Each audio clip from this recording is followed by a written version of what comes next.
요한계시록 이제 21장까지 왔습니다. 오늘 21장 1절부터 8절까지 1절부터 8절까지 한 절씩 나눠서 제가 1절 또 내가 새 하늘과 새 땅을 보니 처음 하늘과 처음 땅이 없어졌고 바다도 다시 있지 아니하더라.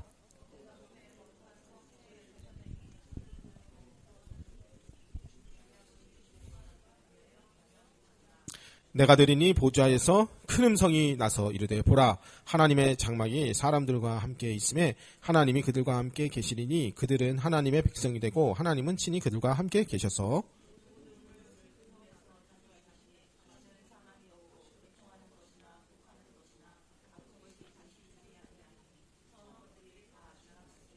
보좌에 앉으신 이가 이르시되 보라 내가 만물을 새롭게 하노라 하시고 또 이르시되 이 말은 신실하고 참되니 기록하라 하시고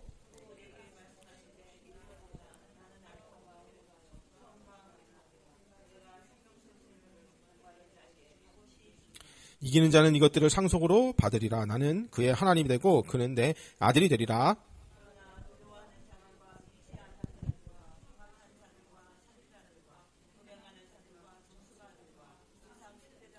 거짓말하는 모든 자들은 불과 유황으로 타는 못에 던져지리니 이것이 둘째 사망이라. 아멘.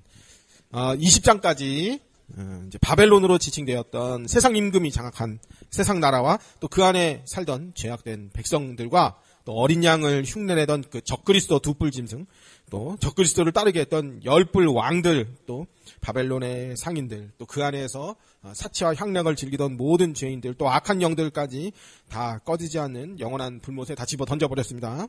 그러면서 이제 20장이 마쳐졌죠. 이들은 다 하나님이 왕으로 통치하셔야 할 나라에는 없어져야 되는 그 존재들입니다. 하나님의 공의로운 통치가 실현되려면 그 공의로운 통치를 거부하는 자들은 없어져야 되겠죠. 그래야 하나님의 공의가 실현되겠죠.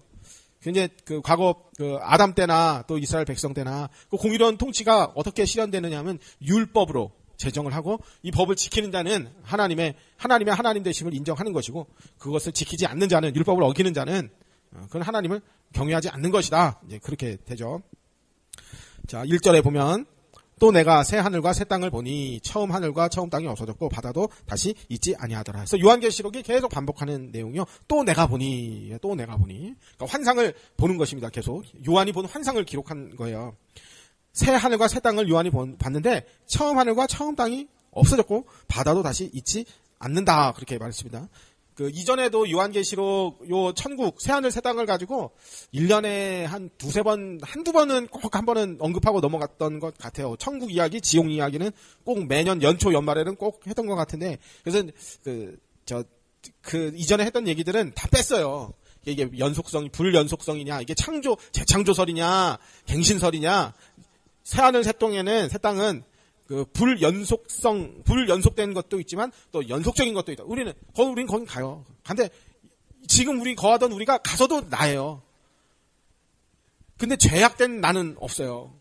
죄악으로 물든 것들은 다 없어요. 이 하늘, 이 땅이 없어지고 땅과 하늘이라는 연속적인 그 연속성에 있는데 죄악으로 물든 건 다 없어요.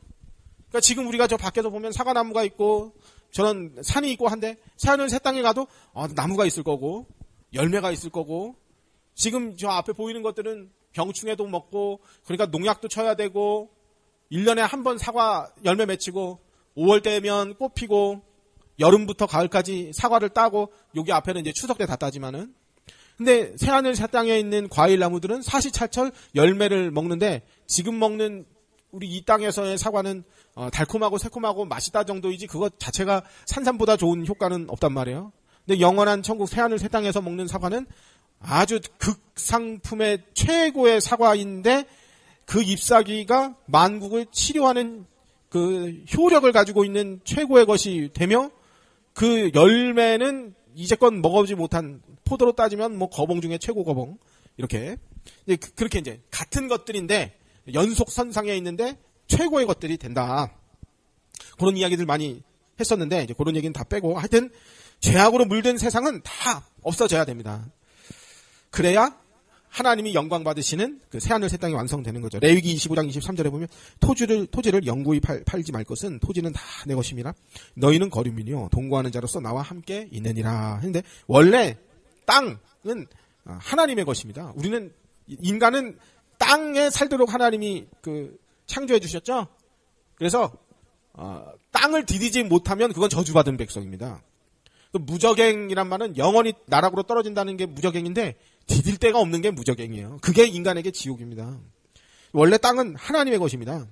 인간은 하나님의 땅에 은혜로 우리는 무상으로 무료로 입주한 그런 복받은 자들이었습니다. 지금도 우리는 그렇게 살고 있습니다. 근데 땅의 원주인이 하나님을 알고 감사할 줄 알아야 하는데 선악과를 먹고 부패한 인간은 하나님 없이 잘 살아보려고 이 땅을 확보하고 쫓겨나지 않아 보려고 성을 쌓고 막 살고 있죠. 그러니까 레위기 25장에 보면 땅은 내 것이다. 그래. 하나님이 그렇게 말씀하셨는데요. 이런 이 죄인들 때문에 이 더럽혀진 세상을 하나님이 심판하실 수밖에 없었다 하는 내용이 이제 계시록 20장까지 나왔던 내용입니다. 죄인들은 모두 바벨론을 중심으로 자기를 영화롭게 하고 자기를 사치하며 향락을 즐기며 음녀 바벨론에 취해서 살았습니다. 이런 세상이 순식간에 망해버리는 것입니다. 그럴 때에는 그런 일이 생기게 되면 옛 하늘과 옛 땅에 속한 자들은 탄식하며 통곡을 하겠지만은 우리 새 하늘과 새 땅에 속하게 될 백성들은 아주 기뻐하고 즐거워하게 될 거예요. 우리가 가장 기쁘고 즐겁고 하나님께 영광 돌리고 찬송 올려드리고 가장 소원하고 바라봐야 할 게 하나님의 공의가 실현되는 거예요. 그걸 우리는 간절히 바라보는 것입니다. 하나님은 자신의 마땅한 소유인 땅과 하늘을 거룩하고 정결하고 새롭게 하시려고 온 세상을 창조하신 목적처럼 모든 피조물들에게 영원토록 영광 받으시려고 자신의 거룩한 백성들과 새로운 피조물들로 새하늘과 새 땅을 새롭게 채워 놓으십니다. 그래서 첫 것들은 다 없애시고 새 하늘과 새 땅이 나타나는 것입니다. 근데 바다가 없다고 그랬거든요. 1절에 보면. 근데 이사야 57장 20절. 그러나 아기는 평온함을 얻지 못하고 그 물이 진흙과 더러운 것을 늘 솟구쳐내는 요동하는 바다와 같으니라. 그런데 그러니까 성경에는 바다는 부정적인 이미지가 가득합니다. 천국에는 바다가 없다 그랬는데 이 바다로 상징되어 있던 부정적인 것들은 없을 거다 이 말이에요. 우리나라에는 이제 유대 나라에는 바다 이러면 그건 두려움과 공포예요. 하나님의 심판 상징이에요. 유대 나라에는 많은 물 그건 두려움이에요. 왜냐면 노아 홍수 때 그렇게 심판받았다는 자기들이 그걸 알고 있기 때문에. 그래서 새하늘 새 땅에는 영적으로나 도덕적으로나 새로운 것이 되므로 타락과 죄와 사망이 없는 그런 곳이 될 거예요. 그래서 바다가 없다. 이제 그 말이에요. 그러면 진짜로 바다가 없겠느냐? 뭐 그건 가봐야 알겠지만, 그러니까 한 번씩 이제 말씀드리는 거지만 전천년설, 역사적 전천년설, 그러니까 문자주의, 역사주의 이런 쪽에서는 요 문자 그대로 해석을 합니다. 요거를. 근데 우리는 무천년설, 무천년설이 이제 현천년설이라고 하거든요. 요쪽에서는 요건 상징적이다 이렇게 봐요. 그러니까 새 예루살렘이 내려왔다 이렇게 표현을 하잖아요. 그럼 이게 진짜 건물이 내려온 거냐? 근데 가만 보면 또 문자적으로 보면 그렇게도 볼 수 있거든요. 그래서 역사적 전천년설 그쪽에서는 건물이 내려왔다고 봐요. 근데 우리는 건물이 내려온 게 아니라 이 새 예루살렘이 백성이라고 봐요. 하나님의 백성이라고 봐요. 그러면 새 예루살렘이 신부라고 그랬는데 그럼 예수님이 신랑이니까 건물하고 결혼하시나요? 어느 예식장이 새 예루살렘 성인가요? 그러면? 그러니까 우리는 백성으로 봐요. 백성. 근데 그럼 뭐가 정답이냐? 틀리면 둘 중에 하나는 지옥 간다. 그런 건 아니에요. 그렇게 볼 수도 있고 우리처럼 영적인 상징적으로 해석을 할 수도 있고 그런 거죠. 그래서 이제 바다가 없다. 이것도 정말로 바다가 없다 이렇게 말하는 사람도 있어요. 전천년설 쪽에서는 그렇게 말을 해요. 우리는 근데 바다는 있을 거다라고 생각을 해요. 그러나 그것이 상징했던 부정적인 것들이 없을 거다. 이제 요 정도 우리는 해석을 해요. 그럼 나중에 이제 진짜 바다가 있는 거냐 없는 거냐 가지고 그때 가서도 한 번 더 심판해서 바다가 없다고 했던 무천년설주의자들은 다 지옥 간다. 그건 아니에요. 자, 2절. 그러니까 중요한 건 아니에요, 그게. 그러니까 성경에 아디아포라라고 해가지고요. 그렇게 중요하지 않은 거. 그거는 그냥 적당히 하고 알아서 하는 거예요. 뭐 피아노를 헌금을 설교 전에 하느냐, 설교 후에 하느냐. 근데 저희 어제 큰 누나 교회에서 이제 카톡방에서 다툼이 났대요. 우리는 다툴 사람이 없으니까 안 다퉈요. 근데 뭐가 다툼이 났느냐? 교회 화장실을 개방형 화장실로 주민들한테 오픈을 하느냐, 아니면 문을 잠궈놓고 우리끼리만 쓰느냐. 근데 오픈하자는 사람들도 있고 잠그자고 하는 사람도 있는 거예요. 그러니까 오픈하자고 하는 사람은 뭐라고 하느냐면, 야, 교회가 빛이 되고 소금이 돼야지. 이거 잠궈놓고 말이야, 쫀짠하게. 근데 오픈하지 말자, 개방하지 말자 하는 사람들은, 니들이 청소를 한번 해봤냐? 야, 밤에 술 먹고 중공업에서 오토바이 타고 와가지고 술 먹은 놈들이 오바이트 해놓고 휴지를 그냥 응가를 묻은 건지 오렌지 주스를 흘린 건지 잔뜩 그랬는데, 야, 니들 청소를 해봐야. 그럼 결국은 뭐야? 목사님 사모님이 와서 청소하면 돼요, 이게. 그렇게 결론은 그렇게 낸다고요. 그러니까 다 목사님 사모님 탓을 하게 되는 거거든요. 그 분위기가 그랬어요. 그러니까 큰 누나한테 제가 그랬어요. 아무 말도 하지 말고 그냥 이래다 저랬다 말도 하지 말고 가만히 있으라고. 이래도 욕먹고 저래도 욕먹으니까 가만히 있으면 중간은 간다고. 이제 그렇게 얘기는 했거든요. 그러니까 아디아포라라고 별로 안 중요한 거는 성경에서 그렇게 말 안 하는 것들이 많아요. 그러니까 꼭 구원에 관한 그 분명한 진리가 아닌 건 얘기 안 하는 것도 많거든요. 그러니까 그거 가지고 그렇게 싸울 필요가 없어요. 2절. 또 내가 보매. 그러니까 1절에서도 내가 보매. 근데 2절에서도 또 내가 보매. 이렇게 나왔단 말이에요. 거룩한 성 새 예루살렘이 하나님께로부터 하늘에서 내려오니. 그러니까 1절에서는 새하늘 새 땅이 내려왔어요. 새하늘 새 땅을 봤어요. 근데 2절에서는 새 예루살렘이 내려온대요. 그랬더니 하나님께로부터 하늘에서 내려오니 그 준비한 것이 신부가 남편을 위하여 단장한 것 같더라 했습니다.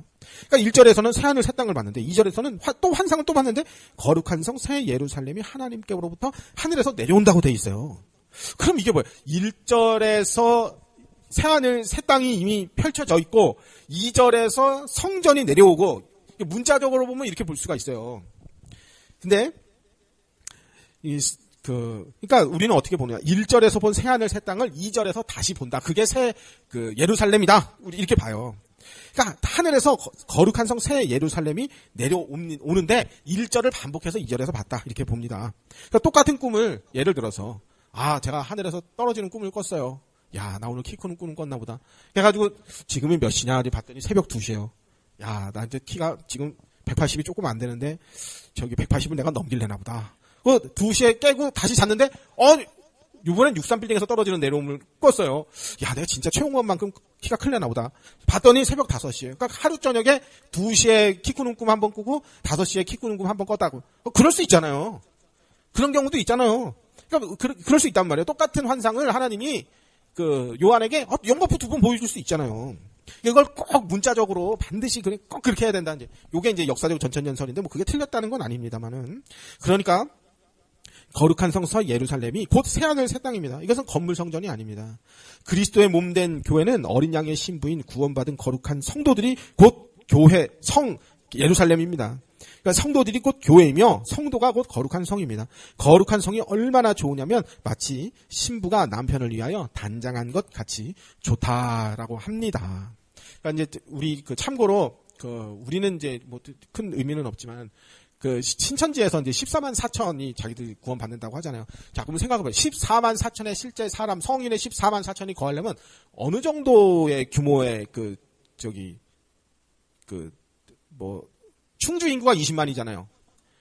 그죠? 20만 조금 넘죠. 그럼 14만 4천이면 못해도 한 제천 인구 정도 될 거 아니에요. 그죠? 그러면 그 정도 사람들이 모여서 살려면은 땅이 어느 정도 돼야 돼요? 그 성이 얼마나 정도 돼야 돼요? 어느 성이? 제천만큼은 돼야 될 거 아니에요. 그죠? 그 정도 돼야 될 거 아니에요. 근데 이 새 예루살렘 성경 나중에 사이즈가 나와요. 사이즈를 실제로 그걸 계산하면요. 그만큼 크기가 안 돼요. 그러니까 그게 무슨 말이냐면, 그러니까 신천지에서 14만 4천이 자기들이 구원받는다고 그러면, 야, 그럼 니들이 14만 4천이 들어갈 성이 하늘에서 내려오는 거 맞아? 그럼 맞다고. 자기 거기에서 14만 4천이 들어가려면 한 도시만큼 돼야 되는데 그 성 사이즈가 얼마인 줄 알고 자기들은 모른다. 그러니까 계산을 해본 적이 안 했으니까. 그러니까 그 성 사이즈가요. 나중에 나오지만 계산해보면 그렇게 크지가 않습니다. 그렇게 막 슈퍼 초대박이 아니에요. 무슨 대단지가 아니에요. 그게. 그러니까 크긴 크지. 그 사이즈가 이쪽에서 여기까지가 몇 큐빗이요, 이게 사이즈. 나중에 큐빗이 지금 다 생각이 안 나는데 이게 아마 큐빗일 거예요. 요 손에서 팔꿈치가 이게 맞나 지금 확인을 해봐야 되는데 그게 몇백 큐빗이다. 그러면 이게 몇 센치? 50cm 됩니까? 50cm가 저쪽으로 몇백 개가 있다. 그러면 그게 얼마나 되겠어요? 진짜 제천시만큼 되겠어요? 그게 아니라고. 나중에 계산을 해보면 그게 나오거든요.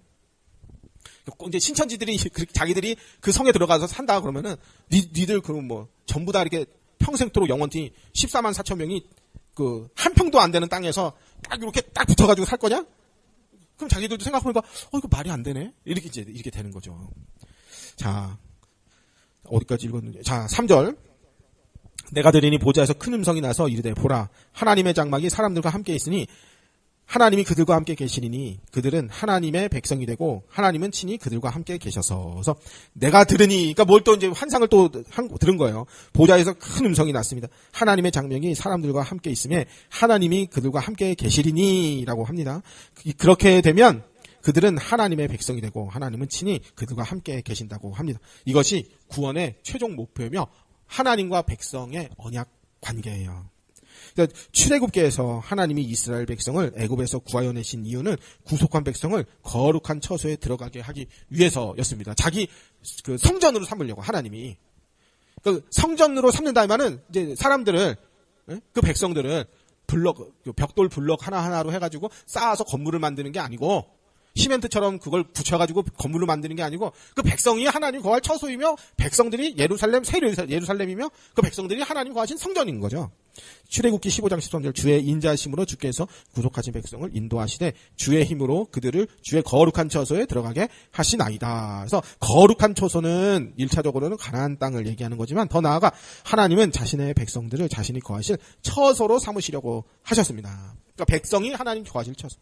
우리의 마음이 하나님이 좌정하신 그 성전. 우리 몸이 하나님의 성전. 그렇게. 우리는 이제 건물 성전이 아니잖아요, 지금. 그래서 어린 양 피로 출애굽을 시키셨습니다. 마찬가지로.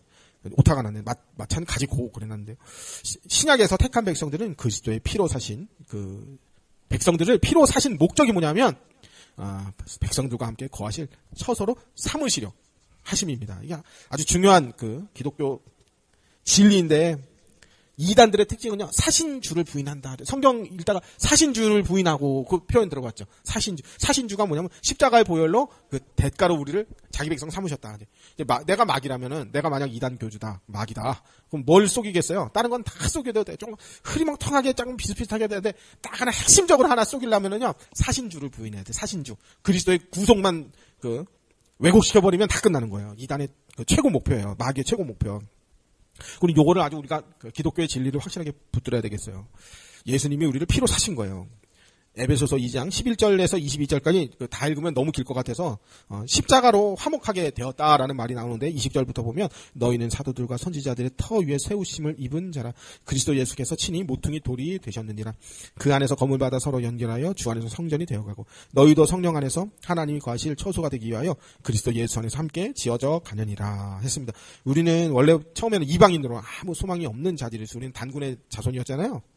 그런데 예수 안에서 예수의 피로 우리에게 소망이 생겼습니다. 예수님이 유대인과 이방인의 막힌 담을 헐어버리시고 한 세 사람으로 지으신 것입니다. 우리도 그 언약 백성 안으로 들어가게 됐어요. 유대인이나 이방인이나, 그러니까 이 말은 예수님 안에서 다 하나님의 언약 백성이 될 수 있다 이 말입니다. 이것이 십자가의 능력입니다. 이렇게 하신 이유는 한 성령 안에서 아버지께 나아가게 하시기 위함입니다. 터 위에 세우심을 입은 자가 되는 것입니다. 모퉁이 돌 대신 예수 그리스도 안에서 서로 연결하여 주 안에서 성전이 되어가고 성령 안에서 하나님의 거하실 처소가 되게 하시려고 우리는 예수님 안에서 그 성전으로 지어져 가고 또 자라나져 가서 완성이 되는 것입니다. 그래서 죄는 뭡니까? 죄는 하나님과 함께 사는 동산에서 스스로 인간이 하나님이 되고자 하나님의 계명을 어긴 사건이며 하나님으로부터 독립을 선언하고 하나님과의 온전했던 그 관계를 깨뜨린 게 죄입니다. 이것이 회복되면 다시 하나님이 거하실 처소가 되는 것입니다. 그래서 구원은 뭐냐 하면은 하나님과 함께 영원히 사는 게 구원이에요. 우리는 이미 예수님을 구주로 믿고 거듭난 이미 우리는 첫째 부활에 참여한 거룩한 성도들입니다. 이 세상 속에 살고 있지만 하나님이 함께 하시며 하나님을 왕으로 모시고 하나님의 말씀에 순종하면서 우리는 살고 있습니다. 하나님이 우리와 함께 하시는 성도가 곧 하나님의 거하실 처소이며 우리 가운데 장막을 치고 예수님이 거하시는 거예요. 말씀이 육신에 우리 가운데 거하시며 그 은혜와 영광을 보니 그 아버지의 독생자의 영광이요 은혜와 진리가 충만하다. 그러니까 그 건물 성전도 성전이라고 할 수 있겠지만은 우리가 곧 성전이요 거룩한 그 성도들의 성도들의 모임이 곧 이제 성전이다. 주님이 거하시는 처소다. 이렇게 생각하면 되겠습니다. 하나님께서 자기의 거하실 처소를 만들기 위해서 예수님을 보내시고 십자가로 유대인이나 이방인이나 다 예수님의 피로 한 세 사람을 만들어 내십니다. 하나님은 자신이 거하실 성전을 만드시는 일에 오늘도 전파 사역으로 열심히 하나님은 일을 하고 계십니다. 이게 이제 복음이 전파되면서 하나님의 거하실 처소들이 완성되는 거죠. 이렇게 새 사람이 된 사람들은 새로운 하나님의 가족이 됩니다. 여기에서는 너도 나도 차별도 없고 높은 자도 낮은 자도 능한 자도 뭐 못난 자도 다 없어요. 주도 하나이며 세례도 하나이며 성령도 하나입니다. 하나님께서 자기 처소를 만들어내신 결과가 곧 구원이에요. 그래서 천국은 우리 쪽으로 하고 가는 게 아니고 하나님 영광 받으시라고 이제 우리를 불러 모으시는 겁니다. 자신에게 찬송과 영광과 존귀와 높임을 영원 무궁토록 돌릴 백성들을 불러 모으시는 게 이제 구원이고 천국입니다. 4절 모든 눈물을 그 눈에서 닦아주시니 다시는 사망이 없고 애통하는 것이나 곡하는 것이나 아픈 것이 다시 있지 아니하리니 처음 것들이 다 지나갔음이라라.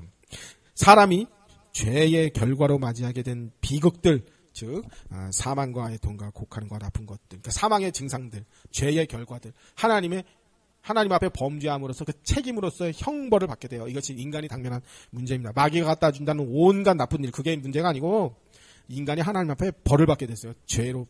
죄에 대한 책임이 있어요. 하나님과의 약속을 어겼어요. 하나님을 진노케 했어요. 인간은 하나님 앞에 빛이 생겨버렸어요. 그 빛을 인간은 갚아야 돼요. 진노를 달래어드려야 돼요. 대가를 치러드려야 돼요. 그리고 깨어진 관계가 온전해야 돼요. 그리고 다시 뭐 죄값만 치렀다고 끝나는 게 아니라 다시 화목해져야 돼요. 그걸 예수님이 십자가에서 하셨어요. 그게 복음입니다. 문제가 뭐냐면 하나님의 진노 아래 놓이고 하나님과의 관계가 깨어지고 하나님이 인간을 향해 진노가 하시게 된 거고 관계가 끊어지고 멀어지게 된 거예요. 이게 인간의 문제예요. 그래서 그 문제를 예수님이 십자가에서 해결을 하세요. 그 모든 내용들을 십자가에서 다 해결을 하세요. 그래서 구원이란 뭐냐면 깨어진 관계가 회복되고 하나님께 올려드리지 못한 그 영광의 대가를 예수님이 다 치러드리고 속상이라고 그래요. 화난 진노가 가득한 하나님을 달래어드리고 유하라고 그래요. 그리고 또 형벌과 대가를 다 치러드려요. 예수님이 십자가에 내가 다 이루었다고 죄책과 형벌을 다 감당하셨다 이 말입니다. 그리고 우리는 사는 날 동안 거룩을 이루어 가야 돼요. 성령님이 그렇게 우리를 이끌어 가세요. 그리고 예수님이 화목제물이 되셔서 단지 그냥 죄 용서만 받고 그냥 너 용서는 해줄게. 평생 우리 서로 보지 말고 그냥 모르는 사람으로 살자. 길에서 봐도 나 아는 척 하지 말자. 나도 너 아는 척 안 할게. 이런 관계가 아니라 다시 이제 화목게 되는 거예요. 화목제물로. 그래서 진짜 문제가 뭔지, 진짜 해답이 뭔지, 진짜 해결이 뭔지, 진짜 구원이 뭔지 정리할 필요가 있어요. 우리는 알아요. 근데 이제 정리해서 카페에다가 게시를 하려고 해요. 자, 그래서 사람이 죄의 결과로 맞이하게 된 비극들, 즉 사망과 애통과 곡하는 것과 아픈 것들, 이제 새하늘 새 땅 이런 것들은 없습니다. 왜냐하면 죄악과 사망에 속한 세상의 것들이 다 사라졌기 때문입니다. 5절 보좌에 앉으신 이가 있을 때 보라 내가 만물을 새롭게 하노라 하시고 또 이르시되 이 말은 신실하고 참되니 기록하라 하시고 하나님께서는 만물을 새롭게 하신다고 말씀하셨습니다. 계속해서 이 말씀은 신실하고 참되니 기록하라 그랬습니다. 이 말씀이 신실하고 참되다 하는 것은 이 하나님의 계획은 반드시 이루어지게 되는 것이며 이 하나님의 약속은 반드시 성취가 된다라는 것을 강조하는 것입니다. 하나님은 신실하시고 참되시기 때문에 그 말씀하신 그대로 만물을 새롭게 만드실 것입니다. 우리는 죄악으로 물든 이 땅에서 고난 중에 소망을 가지고 열심히 고난 중에도 천국 백성다운 거룩한 삶을 사는 이유도 바로 만물이 새롭게 될 때 우리도 예수님처럼 부활의 새로운 몸으로 영생하게 될 것이 분명하기 때문에 영원한 천국을 바라보면서 그 고난도 연단도 견디며 이제 천국을 바라보는 겁니다. 뭐 설교하고는 관계없지만 오늘 아침에 이제 일어나서 기도하고 나서 이제 유튜브에 저거가 뜨더라고요. 이제 강남중앙 침례교회의 사모님이 이제 주영은 새롭게 하소서에 간증한 영상이 올라오더라고요. 그래서 누워서 들어봤어요. 근데 내용은 이제 스포가 되면 안 되니까 저 말씀드리지는 않을게요. 한번 제가 추천해 드려 봅니다. 한번 보세요. 보면은요 유익하다고 생각이 됩니다. 자, 고린도전서 5장 17절. 그런즉 누구든지 그리스도 안에 있으면 새로운 피조물이라 이전 것은 지나갔으니 보라 새 것이 되었도다. 그래서 6절에 보면 내가 말씀하시되 이루었도다. 나는 알파와 오메가여 처음이요 마지막이라. 내가 생명수 샘물을 목마른 자들에게 값없이 주리니 그랬습니다. 6절에 보면 내가 이루었도다 그랬어요. 그러니까 이루었도다. 예수님은 사실 십자가에 달리실 때도 다 이루었도다 말씀하셨거든요. 그러니까 그럼 몇 번을 이루는 거예요 그러면? 그때도 이루었다는데 지금 또 이루었다 그러면 어떻게? 그러면 중간에 좀 덜 이룬 건가 그러면? 그러니까 이거는 뭐냐면 예수님이 십자가에 달리실 때 다 이루었도다 이 말은요. 다 갚아줬도다 이 뜻이거든요. 그러니까 하나님이 인간에게 받을 빚이 있어요. 인간은 하나님 앞에 드려야 할 빚이 있어요. 하나님은 채권자나 다름없어요. 인간은 채무자예요. 하나님의 마땅히 영광을 올려드렸어야 돼요. 그것을 범죄함으로 여태까지 올려드릴 영광을 올려드리지 않았어요. 죄의 빚을 다 인간은 갚아야 돼요. 이 대가를 치러야 돼요. 그래서 예수님이 십자가에 달려 죽으실 때 테텔레스타이 다 이루어도다 이 말이 다 갚아줬다 이 뜻이거든요. 그러니까 우리가 속죄, 대속 뭐 이런 표현들 많이 쓰잖아요. 그 속자가요. 빚을 갚아주고 구속 이런 말이 노예된 자, 포로된 자, 가난한 자 그 자를 내가 대가를 치러줘서 그 사람 대신 대가를 치러주고 끄집어낸다 이 말이에요. 그러니까 구원은 그렇게 받는 것입니다. 예수님이 우리를 위해 피로 우리를 사시는 것입니다. 그러니까 하나님의 진노 아래 있는 인간을 자신의 피로 대가를 치러주고 백성으로 끄집어내어 주는 겁니다. 속량이 그 뜻이에요. 그러니까 양민이 되게 한다. 대가를 치러줘서 노예된 자를 해방시켜 자유케 해준다. 노예가 아니라 양민이 되게 해준다. 그게 속량이에요. 그러니까 예수님이 다 이뤘도다. 십자가에 달릴 때 다 이뤘도다. 이 말은요. 대가를 다 치러줬다. 이 말이에요. 하나님의 진노와 형벌을 다 이루셨다. 이 대가를 다 치러줬다. 이 뜻이고 계시록에서 다 이뤘도다. 이 말은 하나님의 구속의 계획이 완전히 성취가 되었다. 이 말입니다. 당시 초대교회 성도들은 로마의 억압도 견디기 힘들었는데 같은 동족인 유대인들에게까지 손가락질을 받는 고통 속에 있었습니다. 그러나 요한에게 주신 하나님의 계시는 핍박과 고난 중에 있는 성도들에게 큰 소망이 되었을 것입니다. 하나님은 자신의 거룩하고 의로운 계획을 반드시 성취하시는 신실한 분입니다. 하나님은 자신을 알파요 오메가 처음과 나중이라고 하십니다. 하나님께서 자신이 바로 이 세상의 시작과 끝이라고 말씀하시는 것입니다. 이는 하나님이 자신 스스로가 역사의 주관자이시다. 이렇게 말하는 거예요. 근데 그게 성경에는 곳곳에 있어요. 이사야 41장. 이 일을 누가 행하였느냐? 누가 이루었느냐? 누가 처음부터 만대를 불러내었느냐? 이 만대라는 말이 모든 세대를 말해요. 나 여호와가 처음에도 나요. 나중에 있을 자에게도 내가 곧 그니라. 이 하나님이 이 온 세상을 운행하고 계세요. 만대를 불러내셨어요. 과거에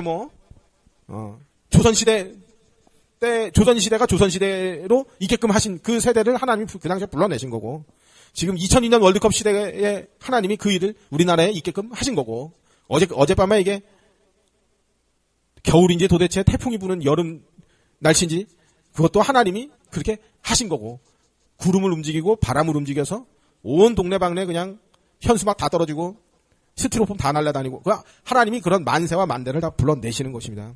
하나님이 전능하신 자요. 하나님이 완전하신 자이시기 때문에 모든 일을 통해서 하나님 그렇게 영광을 받으십니다. 또 역사를 시작하신 분도 하나님이시고, 역사를 완성을 지으실 분도 하나님이시고, 역사를 시작부터 끝까지 하나님의 주권에 의해서 역사는 진행됩니다. 이런 하나님이시기 때문에 약속하신 것이 반드시 성취가 됩니다. 또 하나님께서는 생명수 물로 목마른 자들에게 값없이 주겠다고 하십니다. 생명수 샘물은 구원의 은혜의 풍성함을 목마르지 않게 주겠다라는 뜻이에요. 또 이 구원을 값없이 주십니다. 하나님이 구원받은 백성이 새 예루살렘에 소속하게 될 거예요. 근데 이게 구원을 물로 표현한 구절들이 있어요. 이사야 55장 1절에 오라 너희 모든 목마른 자들아 물로 나오라 돈 없는 자도 오라 너희는 와서 사막대에 돈 없이 값없이 와서 포도주와 젖을 사라 너희가 어찌하여 양식이 아닌 것을 위하여 은을 달아주며 배부르게 하지 못한 것을 위하여 수고하느냐 내가 듣고 들을지어다 그리하면 너희가 좋은 것을 먹을 것이며 너희 자손들이 기름진 것으로 즐거움을 얻으리라 너희는 귀를 기울이고 내게로 돌아와 들으라 그리하면 너희의 영혼이 살리라 내가 너희를 위하여 택한 나의 언약을 맺으리니 곧 다윗에게 허락한 확실한 은혜니라 그랬습니다. 하나님은 생명수 샘물을 목마른 자들에게 원없이 주십니다. 목마른 자가 어떤 자냐 하면 하나님께 나와 하나님의 말씀을 청종하는 자가 목마른 자, 은혜를 입은 자입니다. 하나님의 신실한 백성들이 그런 사람들이에요. 구원에 있어서 절대적으로 하나님만 의지하는 사람들이 목마른 사람들이에요. 하나님께서는 이런 사람들에게 선물을 주시는데 넘치는 생명수 양식을 주시죠. 곧 하나님만을 의지하는 사람이 하나님의 선물을 값없이 받게 될 목마른 사람입니다. 계시록 7장 17절에도 이는 보좌 가운데 계신 어린 양이 그들의 목자가 되사 생명수 샘으로 인도하시고 하나님께서 그들의 눈에서 모든 눈물을 씻어 주실 것임이라 했습니다. 하나님의 백성들을 생명수 샘으로 인도하시고 그 눈에서 모든 눈물을 씻어 위로해 주시는 분이 바로 어린 양이신 예수님입니다. 요한복음 4장 13절에도 예수께서 대답하여 이르시되 이 물을 마시는 자마다 다시 목마르려 거니와 14절 내가 주는 물을 마시는 자는 영원히 목마르지 아니하리니 내가 주는 물은 그 속에서 영생하도록 솟아나는 샘물이 되리라. 요한복음 7장 37절에 명절 끝날 곧 큰 날에 초막절 큰 날에 예수께서 서서 외쳐 이르시되 누구든지 목마르거든 내게 와서 마셔라. 초막절에 이런 소리 왜 했나? 초막은 광야 이스라엘 백성들이 이제 그 진치고 지날 때 이제 반석에서 물을 내시고 목마르다고 물 없다고 불신앙하고 있는데 반석에서 물이 터지게 하죠. 그 실체가 뭐냐면 내가 바로 초막절의 주인공 예수님이다. 반석에서 샘을 내서 너희 조상들이 물을 먹게 해준 것 같이 나에게서 생수의 강이 흘러나온다. 그게 이제 초막절 명절 끝날 그 38절 나를 믿는 자는 성경의 이름과 같이 그 배에서 생수의 강이 흘러나오리라 하시니 이는 그를 믿는 자들이 받을 성령을 가리켜 말씀하신 것이라. 그래서 예수께서 자신이 주는 물은 영원히 목마르지 않는다고 하셨습니다. 예수 그리스도를 믿고 영접한 사람은 영원히 목마르지 않는 풍성한 은혜의 샘물을 얻은 것과 같습니다. 그래서 계시록은 하나님의 약속을 믿고 오직 예수 그리스도만 의지하고 살아가는 하나님의 백성들에게 소망과 기쁨과 확신을 주시는 그런 복된 말씀입니다. 하나님께서는 만물을 새롭게 하실 것이고 또 새하늘과 새 땅을 예수 그리스도를 의지하고 살아가는 백성들에게 선물로 주실 것입니다. 그렇기 때문에 우리는 이 약속을 굳게 붙들고 이기는 자가 천국을 간다 그랬잖아요. 이기는 그 인생을 살아야 되겠죠. 그럼 이기는 게 뭐냐? 그러면 그리스도의 보혈을 의지해서 거룩하고 정결한 신부로 살아내요. 완성되어 버텨내는 거예요. 그게 이기는 거예요. 하나님의 자녀로 우리는 완성되어야 할 것입니다.